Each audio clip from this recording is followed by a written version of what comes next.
Special thanks to Lufus Raccoon for being the first member of the Foxpresso Coffee Club. Your support will help make more of these videos possible. To find out more and join, go to patreon.com/Foxpresso. Hello and welcome back to the airport. You've already booked your flights to the con, so you should be good to just hop on here, right? Well, there's quite a few things you need to know before you set foot at the airport. For instance, how big and round can your bags be? What can you pack deep inside them? How early should you even arrive to the airport? What can I do to avoid security going over on myself and my bags and giving me a touchy-watchy? Let's take a look, one step at a time.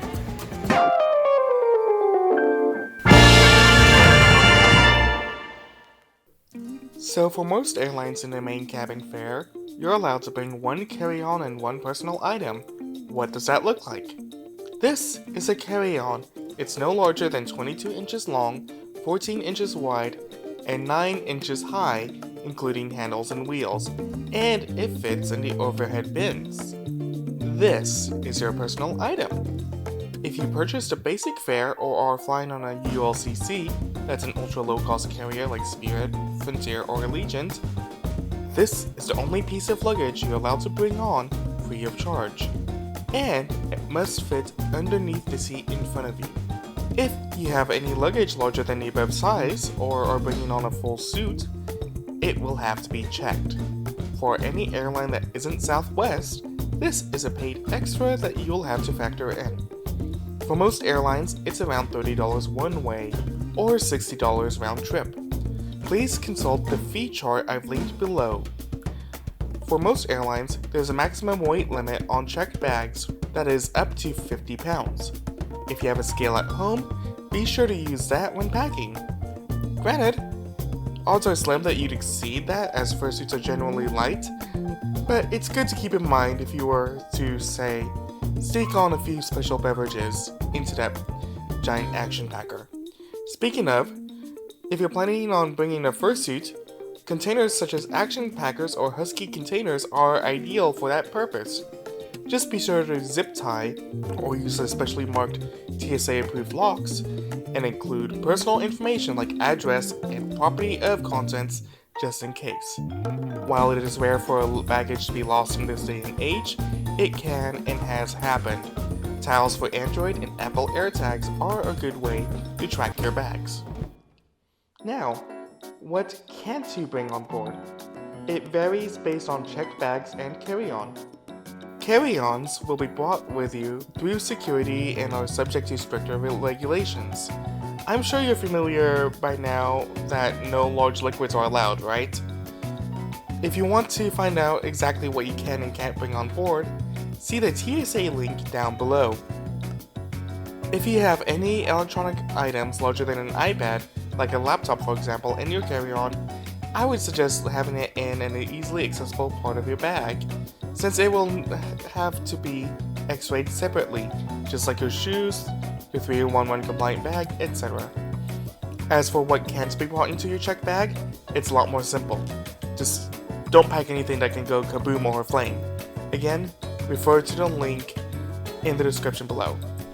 Also, anything that you'll need on a day of travel, like medications, electronics, IDs, etc., shouldn't be checked in. If your fursuit head is small enough, you can fit it in as a personal item in a small bag. As for wearing it, like I'm doing right now, do it with the permission of the airport and the airline, and be prepared to take it off when asked. Now that we've got our bags packed, be sure to download the airline app and plug in your flight information so you can check in beginning 24 hours before your flight, find out your gate, and be alerted of any delays or alerts. If you're flying Southwest and didn't pay extra for the automatic early bird check-in, then it's important that you check in as close to the 24-hour mark as possible in order to get a better seat option. For every other airline, it's more of a peace of mind and allows you to prepay for your checked bags or select your seats. Thus saving time at the airport. In the days before your flight, it's best to look up how you're getting to the airport beforehand. You know why it's recommended that you arrive 2 hours before your flight? Well, let's work backwards from the departure time that you see on the reservation.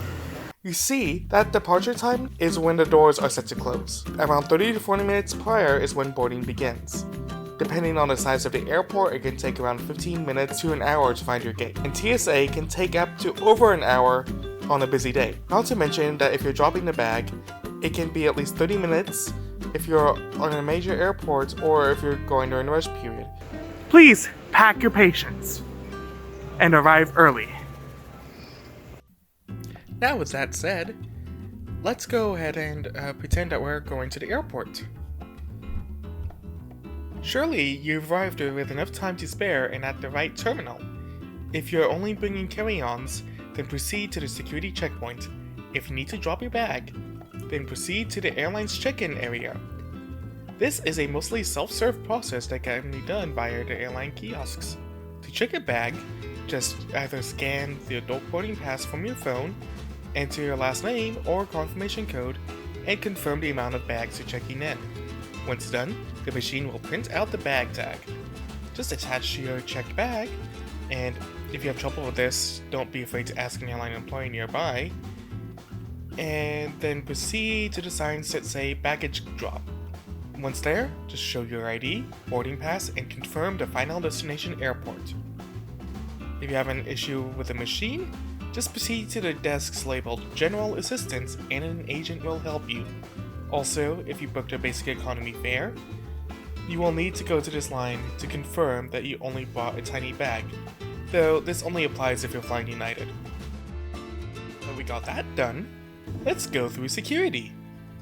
Be sure to have your current ID ready, be it a passport or if you're a US citizen, a state ID or driver's license. Once you got your ID checked, be prepared to remove the following from yourself and your bag: everything that is within your pockets, your belt, any thick jackets, and that 1 quart Ziploc bag of liquids can all go into one tray. Likewise, so does your shoes. So please bring along something that is easy to slip in and out of like a fox.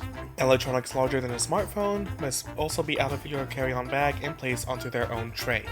If you have anything metal inside you, please declare that to the TSA officers. Keep in mind that you may be subjected to additional screening, such as the pat-down, in this case. If all of this is a little chaotic, I don't blame you. If you're a US citizen and plan on flying to several cons in the future, it may be worth it to get some free, TSA free.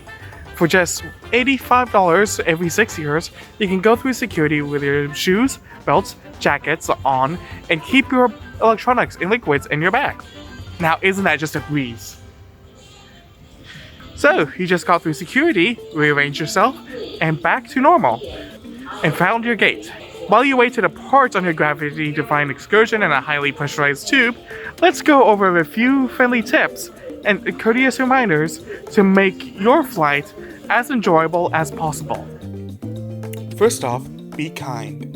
In this society of chaos, a smile and a bit of understanding goes a long way. If something goes wrong, the gate agents usually only know as much as you do. If you need help, ask, but be friendly about it, and patient, unless you want to see yourself go viral in a very bad way. As the saying goes, you catch more flies with honey than vinegar. Second, know your resources. Sometimes contacting the airline's hotline or messaging them on social media can be an easy way to fix any problems when the airport seems a bit chaotic. Just be sure you have your trip confirmation number handy. The more detail, the better. And again, if you booked on a travel agency, just be prepared with the reality that nobody can help you. Number 3, bring outside snacks in. Unless you're in first class on a flight longer than 2 hours, you likely won't be fed anything besides a bag of pretzels, cookies, or snack boxes for purchase on board. And most airports sell snacks at captive audience prices or may not even be open depending on the time of your flight. While you can't bring drinks through security, any solid food items are fair game. Likewise, bringing a reusable water bottle, as long as it's empty before TSA, is an excellent way to stay hydrated. Most airports nowadays include water refill stations throughout the terminals. Fourth, make sure that food is not smelly. While airplane air is fresh and not recycled, more information on this in the Fox Espresso Coffee Club, You're still in a crowded tube, and everyone will know the aroma of your durian-flavored Oreos in no time. Number 5. Don't crowd the gate. Your boarding pass lists what boarding group, order, or zone you're in. While the gate agents usually begin boarding around 30 to 40 minutes before flight departure, you won't be boarding immediately.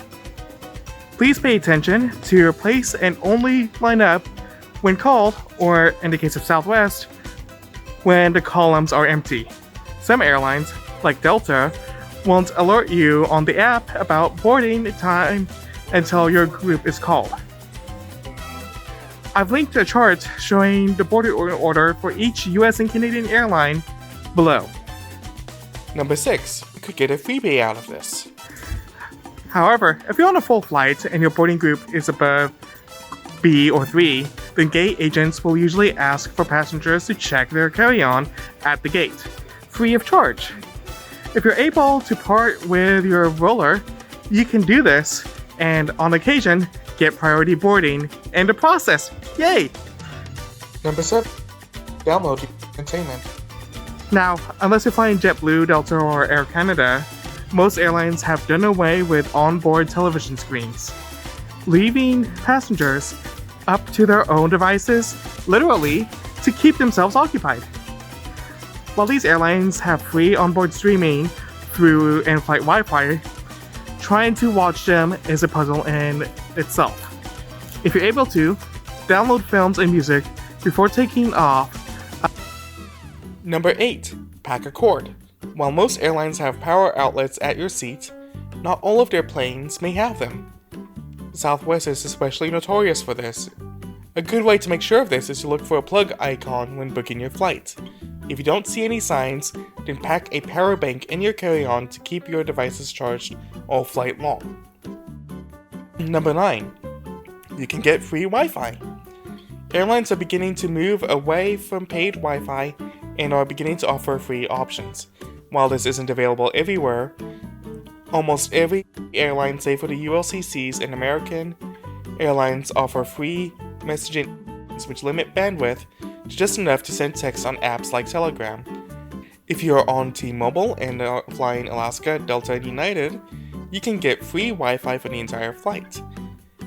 If you join Delta's free SkyMiles program, then Wi-Fi becomes free. Last but not least, JetBlue offers free Wi-Fi for everybody on board. Number 10. Do not be afraid. Flight attendants are there for your safety, but also if you need anything within reason. Don't hesitate to press that call button for if you need an additional cup of water, or if things just feel a little bit too warm, or if you just feel a little bit uneasy. Also be sure to use this wisely and don't request like a free upgrade to first class, stuff like that. It ain't gonna happen. And with that, we hope this helped make you better prepared to take to the skies. Granted, this only covers the basics. There's a lot more that we can discuss here, like other ways to save money over time, when upgrades make sense, and what to do when things go wrong. But doing so would make this video much longer than it already is, so I'll be posting that up in the Foxpresso Coffee Club. Anyway, how do you usually prepare for a flight? What are your strategies and tips? Please leave a comment down below.